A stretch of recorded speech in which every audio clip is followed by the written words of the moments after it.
Russia একটি পঞ্চম প্রজন্মের সিঙ্গেল ইঞ্জিন যুদ্ধবিমান তৈরি করতে যাচ্ছে, যার সুযোগ নিতে পারে বাংলাদেশ বিমান বাহিনী।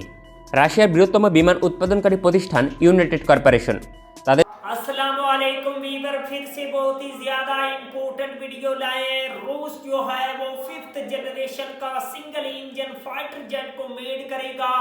पॉसिबिलिटी है कि बांग्लादेश रूस का वो फाइटर जेट को बाय कर ले, अपनी फिजाइया में ऐड कर ले। तो क्या है इस वीडियो में आप लोगों के साथ शेयर करने वाले हैं। अभी तक आप लोगों ने हमारे चैनल को सब्सक्राइब नहीं किया हुआ, जल्दी से हमारे चैनल को सब्सक्राइब कर लीजिएगा। बिना टाइम वेस्ट किए वीडियो को स्टार्ट करते हैं। রাশিয়া একটি পঞ্চম প্রজন্মের সিঙ্গেল ইঞ্জিন যুদ্ধবিমান তৈরি করতে যাচ্ছে, যার সুযোগ নিতে পারে বাংলাদেশ বিমান বাহিনী।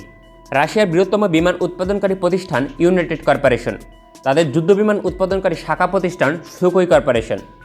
সুখোই কর্পোরেশনকে দায়িত্ব দেওয়া হয়েছে যুদ্ধবিমানটি তৈরি করার জন্য, যা 2025 সালের মধ্যে সার্ভিসে যোগদান করবে। রাশিয়ার বহরে সোভিয়েত আমলের পরবর্তী সময়ে কোনো সিঙ্গেল ইঞ্জিন যুদ্ধবিমান নেই। এর কারণ 1991 সালে সোভিয়েত ইউনিয়নের পতনের পর রাশিয়ার অর্থনৈতিক অবস্থা তেমন শক্তিশালী ছিল না। ফলে রাশিয়া MiG-21-এর পর কোনো সিঙ্গেল ইঞ্জিন যুদ্ধবিমান তৈরির প্রকল্প হাতে নিতে পারেনি। এর ফলাফল রাশিয়ার যুদ্ধবিমান রপ্তানির উপর পড়েছে, কারণ পৃথিবীর বেশিরভাগ দেশের শক্তিশালী এবং উচ্চমূল্যের যুদ্ধবিমান অপারেট করার সামর্থ্য নেই। তাছাড়া সিঙ্গেল ইঞ্জিন যুদ্ধবিমানের তুলনায় ডাবল ইঞ্জিন বিমানের মেইনটেনেন্স এবং ফ্লাইওভার কস্ট প্রায় দ্বিগুণ। ফলে চাইলেও অনেক দেশ ডাবল ইঞ্জিন বিমান ক্রয় করতে পারে না। আর রাশিয়ার বর্তমানে যে যুদ্ধবিমানগুলো রয়েছে, যেমন Su-57, Su-35, Su-30, MiG-35 এবং MiG-29, সবগুলোই ডাবল ইঞ্জিনের। তাছাড়া পৃথিবীর যে কটি ধনী দেশ রয়েছে যারা ডাবল ইঞ্জিন বিমান অপারেট করার সামর্থ্য রাখে, ওই দেশগুলোর সঙ্গে রাশিয়ার সম্পর্ক ঘনিষ্ঠ নয়। ফলে হাতগোনা কিছু বিমানই রপ্তানি করতে সক্ষম হচ্ছে রাশিয়া, যা রাশিয়ার সমরাস্ত্র শিল্পকে দুর্বল করে দিয়েছে। কারণ রপ্তানি না হলে প্রতিষ্ঠান লাভবান হয় না, যার ফলে নতুন করে গবেষণায় অর্থ ব্যয় করা কঠিন হয়ে যায়, যার ফলাফল পড়ে পরবর্তী প্রজন্মের টেকনোলজির ওপর। এই সব কিছু বিবেচনা করে রাশিয়া 2018 সালে একটি সিঙ্গেল ইঞ্জিন যুদ্ধবিমান তৈরির প্রকল্প গ্রহণ করে, যা সাম্প্রতিক একটি রিপোর্টে রাশিয়া অফিসিয়ালি জানিয়েছে। তারা ইতিমধ্যে একটি সিঙ্গেল ইঞ্জিন যুদ্ধবিমান তৈরির কাজ শুরু করে দিয়েছে।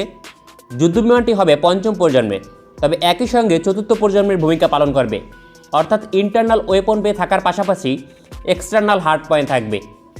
ফলে যখন যেই ধরনের অপারেশন পরিচালনা করার চাহিদা থাকবে, ওইভাবে ব্যবহার করার সুযোগ পাবে, যা একটি বাড়তি সুবিধা প্রদান করবে।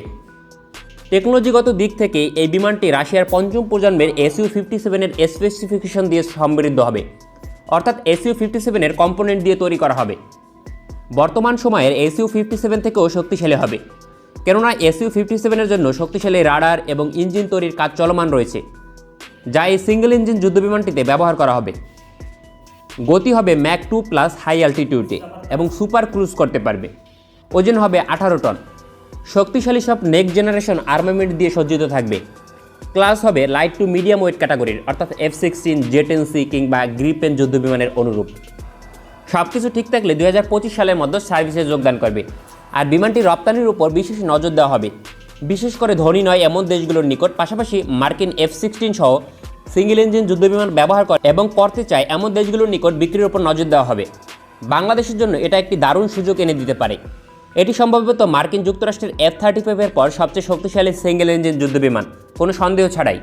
তাই বাংলাদেশের সিঙ্গেল ইঞ্জিন বিমানের চাহিদা পূরণ করা সম্ভব এই বিমানটি দিয়ে, কারণ মূল্য বিবেচনায় প্যাকেজ সহ 120 থেকে 150 মিলিয়ন ডলারের বেশি হবে না এবং সার্ভিসে আসবে 2025 সালে।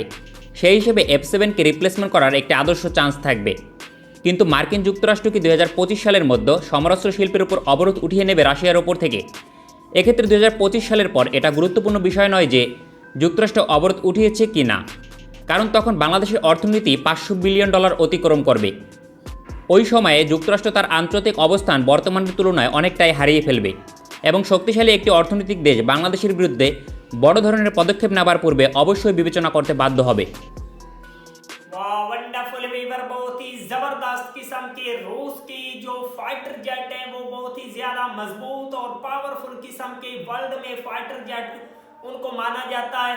ऐसे में अगर बांग्लादेश उनके 5th जनरेशन की फाइटर जेट को बाय करता है तो डेफिनेटली बांग्लादेश की एयरफोर्स तो स्ट्रॉन्ग होगी। साथ में जो पड़ोसी हैं भारत और म्यांमार, वो भी बांग्लादेश की एयरफोर्स से खौफ खाएंगे और बांग्लादेश को वर्ल्ड के जितने भी पावरफुल किस्म के फाइटर जेट है उनमें से वन ऑफ द बेस्ट को डेफिनेटली बाय करना होगा।